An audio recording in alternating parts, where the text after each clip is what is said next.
The Toronto Raptors are building their own version of the Great Wall of China in Toronto. Similar to the Great Wall of China, the Toronto Raptors are building a wall that is going to be used to defend against other teams, prevent them from going to the rim, and prevent them from running their offense at a high level. The wall that Toronto is building is not only tall, but it's also super long. If you look at the current makeup roster for the Toronto Raptors, your mind is going to be blown. Out of the 15 players who are currently under contract, 8 of the 15, which is over 50%, are 6 foot 8 inches or taller. These players include Chris Boucher, Precious, Scotty Barnes, Ken Birch, Freddie Gillespie, Pascal Siakam, Utah, OG Anunoby, and then you also have recent acquisitions like Svi, who's 6'7", Isaac Bonga, who's 6'8", and rookie Delano Banton, who's a Toronto native and is also 6'9", but more importantly, his position is point guard. In fact, they only have 3 players who are under 6'3". That's FEV, Malachi Flynn, and Goran Dragic. But let's be honest, I don't really envision Dragic being on this roster. I think they find a way to trade him before the season starts, or at least before the trade deadline. But that is a big team. It's a forest out there. But like I mentioned before, this team is not only tall, but they are long. Just going from their starters, Gary Trent Jr., who's listed as 6'5", has a wingspan of 6'9". OG, who's listed as 6'8", has a wingspan of 7'2". Pascal, who's listed as 6'9", has a wingspan of 7'3". And as everyone else knows, Scotty Barnes has a wingspan of 7'3". And then you also have other players like Chris Boucher, who has a wingspan of 7'4", Precious, who has a wingspan of 7'1", and the list goes on and on. And both the guards that they drafted outside of Scotty Barnes also have wingspans that are greater than 6'9". Look, Bobby Webster, the GM of the Toronto Raptors, was not joking when he said that he wanted players who are completely switchable and that can play a high level of defense. That dynamic of the selection would between, say, Barnes and Suggs? Yeah, that's what we said. We're going to take best available player. I think, as we all see and we all know, the positionlessness of the NBA now. I don't think you can have too many, these big two-way wings. So I think from a positional standpoint, we don't really see it as any overlap. We see it as, let's have all 5 guys look like him, and OG and Pascal and all of that. It started way back.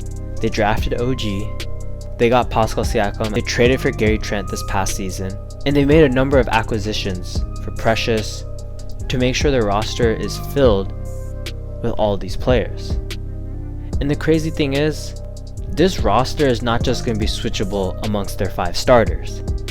It's going to be switchable amongst their entire team. And the reason why that is so important is because in today's NBA, especially with stars, the pick and roll offense is one of the most efficient offenses because it breaks down the defense. And more importantly, when you switch, it allows guards to take advantage of big men, or it allows big men to take advantage of guards. But with the Raptors, when you switch, you don't have that advantage. In fact, it's probably a disadvantage because you're just not used to being stymied like that.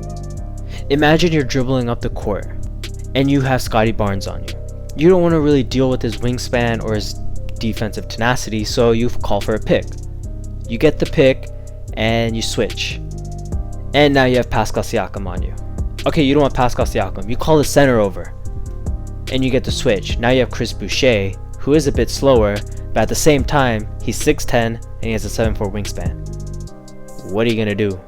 But yeah, being switchable isn't all that great. As a Houston Rockets fan, when we played small ball, the best thing about our lineups were that we were switchable. But the problem was, we were small. Because the center, whoever it was, could easily get offensive rebounds and just feast. We made really bad centers drop amazing stat lines, and it wasn't fun. But all of these players are 6'7" and higher, and they have ridiculous wingspan. But why is that so important?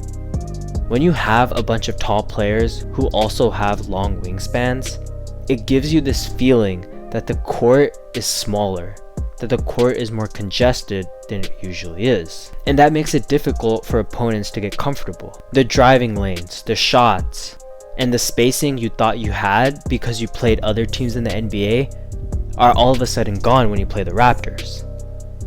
All of a sudden, that step back three that you were taking that felt uncontested is now being devoured by a 6'9" player with a wingspan longer than 7 feet, and it throws you off. Sure, you can tell yourself, oh, we're playing a big team, but mentally, you just won't be prepared because you're just not used to it. And I know a lot of people say big players are great, players with bigger wingspans are even better, but what's the point if they can't hoop? But Pascal Siakam can hoop, OG can hoop, Gary Trent can hoop, and more importantly, Giannis has shown that you don't need tremendous basketball finesse, tremendous basketball skills to be an elite player in this league. You can still produce at a high level, and the reason that Giannis is so good is because of his measurements, his height, his wingspan, his athleticism. That's what this team is based upon.